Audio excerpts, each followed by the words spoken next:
I haven't done one of these for a while, so I was just talking to a client, and I was talking about the fact that we're too focused on competitive advantage when we should be focusing on evolutionary advantage. And this is colours our decision-making process. I think most people are kind of pretty aware that societies and the ecosystems, the environment and the weather and all these other, it's often called the polycrisis. How do we get out of this polycrisis? Well, the problem that we have is that we focus too much on competitive advantage and not enough on our evolutionary advantage. More and more research is coming out saying that 95% of the time we were egalitarian hunter-gatherers, and as a result of that we were able to create and collaborate, be creative and be collaborative, and that's really what our evolutionary advantage is. Unfortunately, somewhere along the line, about 10,000 years ago, someone invented some tech, agricultural tech, and as a result of that, that's where we kind of jump back to being primates again. And the primates, they are very kind of hierarchical, and they're into dominating the situation, which ties in with the competitive advantage, and things like social technology like capitalism's invented. And what that does, it creates what I call the four horses of the apocalypse. So, fear drives people to get more. Greed drives people to get more than they need, and then they become afraid of letting it go. And we even have archetypes in business. We call them, say, entrepreneurs. They're greedy to be wealthy and to drive things into existence. There's nothing wrong with having an entrepreneurial stage, but it should only last for a certain period of time. I'll cover that in another video. I'm not saying that entrepreneurs are a bad thing.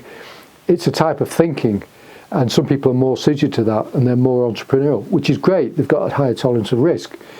The trouble with that is that once they've got it, if we're back in this left brain, as Dr. Emil Gilchrist calls it, sort of monkey mind, I call it the inner chump, it tends to become competitive and controlling, harmful to the ecosystem because it's unaware, but it's also unkind because it's motivated by greed and fear.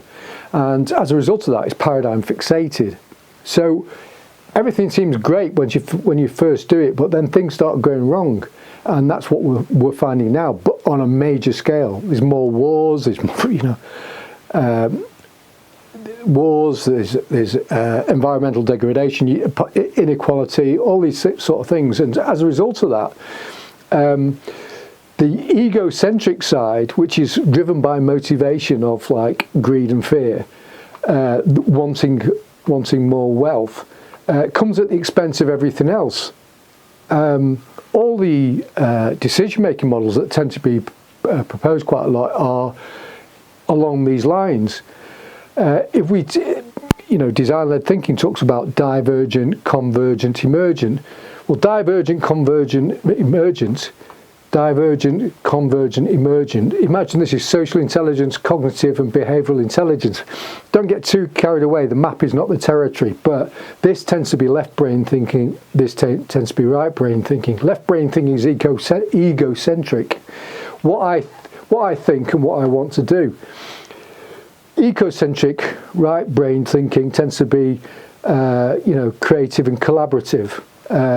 What I sense, I perceive, and also how I feel about something, or how do we feel about something. Ecocentric, it's about the relationships, whereas this widgetizes everything. This is the Industrial Revolution where people are just used as widgets, and now we're getting to that stage where technology, robotics, and AI, we don't need people anymore, which is exactly what we're trying to do. We're trying to the business world is trying to compete with people by competing for their attention, but also competing to get rid of them, and that's why they're bringing in technology to replace human beings, but always with this thing of being competitive, not trying to help, not trying to collaborate with people. So divergent, convergent, emergent thinking. what's missing is this ecology check. I call it the crap filter. What are the consequences of this kind of competitive advantage all the time? The consequences, look around you, you can see it. What are the real costs? Again, look around you, you can see it. But also the massive amount of wealth that's spent on military technology and things like this, when it could be spent on trying to save the planet. What the assumptions they're making, their assumptions are that these guys that are winning this, these paradigm winners, the tech bros, for instance, think that they can just fly off to Mars. Does it really, does this thing that we're doing promote planetary and people prosperity? You know, a lot of the stuff that's going on in the business world doesn't. It's just put off as an externality, an economic externality. And it's divergent, convergent, emergent thinking.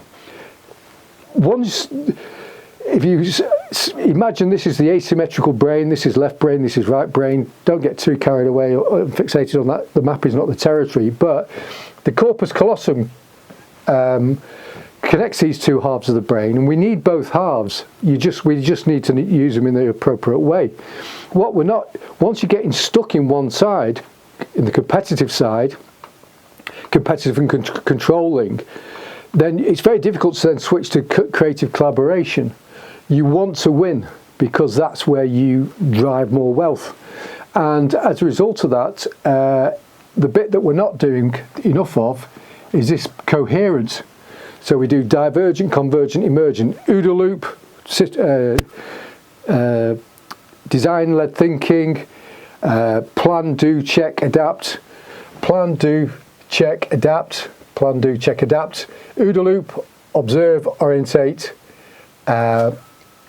decide, act, observe, orientate, decide, act. I mean, you can add more and more information. What tends to happen is when people are defending these models, they just convolute the information. We all delete, distort, generalize, and convolute.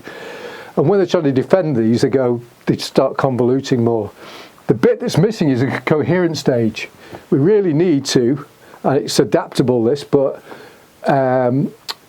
evaluate the situation, decide what it means, understand the impacts of what's happening, and then decide whether we're going to commit or not commit.